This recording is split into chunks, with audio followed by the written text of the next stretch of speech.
Tapos meron tayong pizza sauce.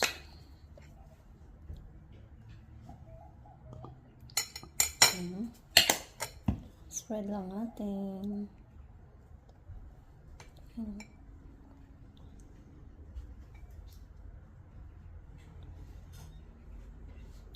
So, yung sauce na may garlic na yan, may tomato and spices. Tapos meron ako yung cream muna, ham. Slices na yan.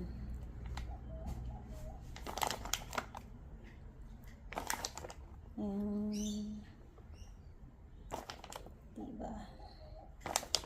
Dinner and late lunch. Then mozzarella cheese.